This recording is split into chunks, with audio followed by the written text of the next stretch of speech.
In the seaside hamlet of Camden there was a secret, a pact made long, long ago.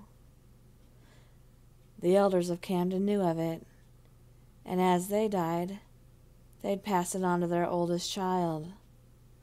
Only a few could know, for the secret demanded that.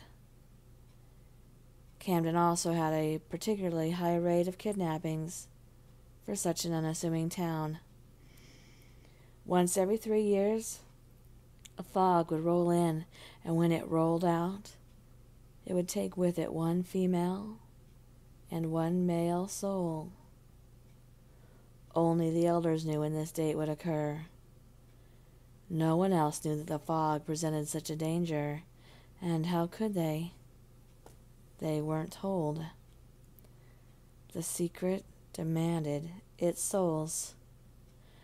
On the night of October 15th, a group of teenagers were planning a party. One of the teens had been asked to house sit for his grandparents that night, and the teen made plans for the party, as teens will do. Cassidy Green lived close by, only 6 houses down. She would walk to that house this night. When Cassidy Green left her house, she told her parents that she was going to see a girlfriend. She lied. As Cassidy walked to the party, she was excited for the evening. There would be a boy there that she had a crush on. She hoped that he'd talk to her this night. And he did. That boy spoke to Cassidy, and she was so happy when she left to walk home.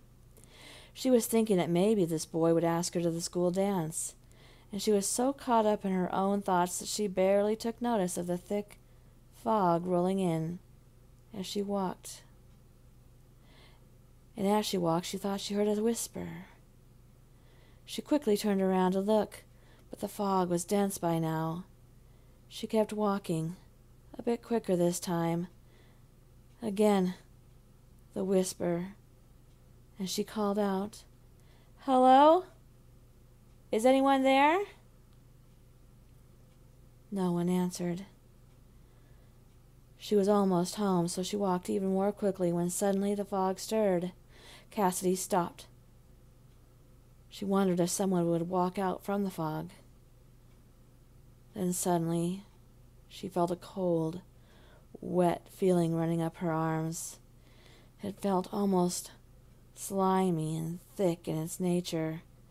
It rose up over her arms, and Cassidy began to feel her mouth open to scream, but just as she did, she felt this cold, wet, and slimy mist suddenly slide down her throat, causing Cassidy to feel as if she was being choked. Cassidy didn't understand what was happening to her.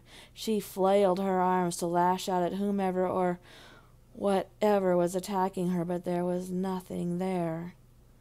Only the fog. The dark, thick fog. By the time that Cassidy realized that the fog was reaching into her throat and suffocating her, it was too late to scream for help. She felt herself begin to feel faint, and as her body rose off the ground, the fog began to roll back out to sea. The secret needs its souls. On that night, the fog took Cassidy's soul. The boy's grandparents went home that night knowing that the town was safe again. For now.